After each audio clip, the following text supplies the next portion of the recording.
আপনি কি কখনো নিজেকে এই প্রশ্ন করেছেন, যদি এই পৃথিবীতে বেঁচে থাকা শেষ মানুষ আমি হই, আমি কি আমার নিজের সাথে থাকতে চাইব?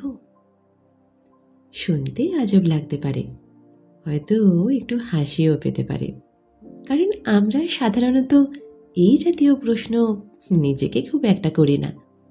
আমরা নিজেকে এড়িয়ে যাই, নিজেরা নিজেদের থেকে পালাতে থাকি, আর যদি কখনো আয়নায় চোখ পড়েও যায়, চোখ সরিয়ে নিই।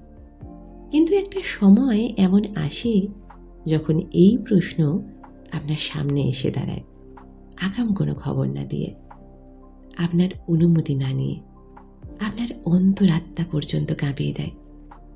লেখক কমল রবিকান্ত এই প্রশ্নই নিজেকে করেন সেই দিন, যেদিন ওনার জীবন সম্পূর্ণভাবে ভেঙে চুরে শেষ হয়ে যায়।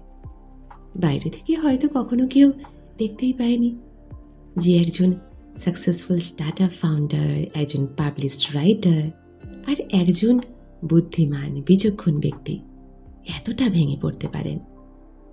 কিন্তু অন্তর থেকে উনি এক প্রকার শেষ হয়ে গিয়েছিলেন। সব কিছু ওনার বিপরীতে চলে গিয়েছিল।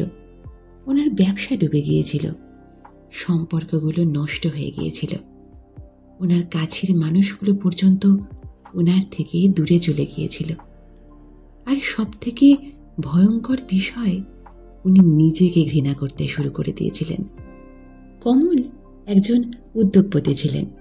সিলিকন ভ্যালিতে একটি স্টার্টআপ শুরু করেন, রাত দিন কঠোর পরিশ্রম করেন, আর সেই কোম্পানি অনেক উচ্চতায় পৌঁছায়। কিন্তু হঠাৎ সবকিছু শেষ হয়ে যায়। ওনার কোম্পানি ডুবে যায়, কর্মচারীদের ছাঁটাই করতে হয় অর্থাভাবে। বিজনেসের এই বিফলতা শুধু তার পরিচয় ছিনিয়ে নেয়নি, বরং বলা যায় আত্মসম্মানও গোড়া থেকে সমূলে উৎখাত করেছিল। তার মনে হয় যেন তার সকল পরিশ্রম, সকল পরিচয় এক ধরিতেই অর্থহীন হয়ে গেছে। শুধু কেরিয়ারই নয়, ওনার নিজস্ব সম্পর্কগুলো নষ্ট হতে শুরু করে। বন্ধুত্ব, বিশ্বাস, দুই দিক থেকেই উনি কেবল বিশ্বাসঘাতকতারই শিকার হন।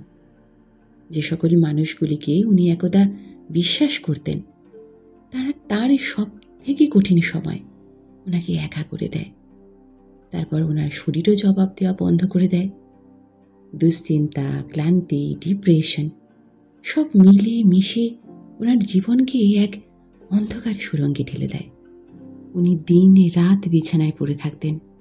নিজের চোখে চোখ রাখার পর্যন্ত সাহস তার ছিল না।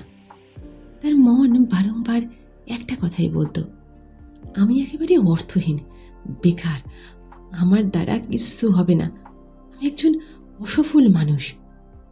তারপর একদিন যখন সব কিছু এত ভারী হয়ে গেল যে উনি নিজেকে জিজ্ঞাসা করেই বসলেন সেই প্রশ্ন, আচ্ছা, যদি এই পৃথিবীতে মানুষ হিসেবে কেবল আমি বেঁচে থাকি, আমি কি নিজের সাথে থাকতে চাইব?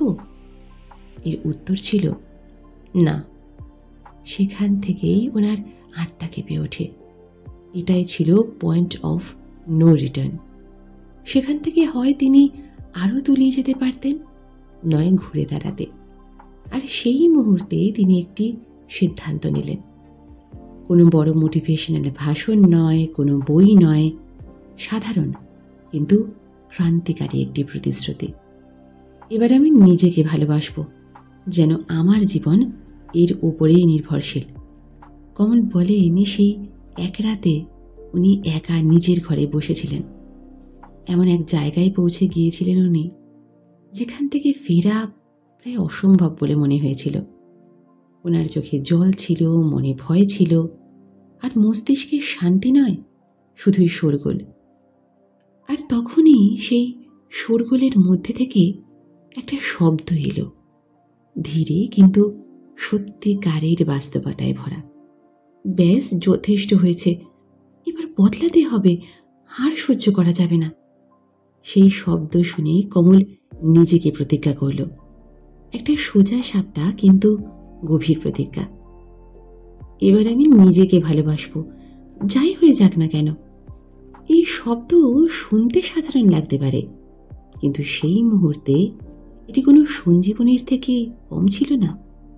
উনি বলেন যে সেই এক রাতে উনি নিজেকে সামলান, বুঝান, যেমন একজন মা তার সন্তানকে বোঝায়। তুই ভেঙে পড়েছিস? হ্যাঁ। তুই ভুল করেছিস? হ্যাঁ। তুই কষ্ট সহ্য করেছিস? হ্যাঁ। কিন্তু এখন সময় হলো নিজেকে ক্ষমা করার, নিজেকে আগলানোর। এখন সময় হলো নিজেকে বলার, আমি তোমাকে ভালোবাসি। এই বাক্যের মধ্যে জাদু ছিল।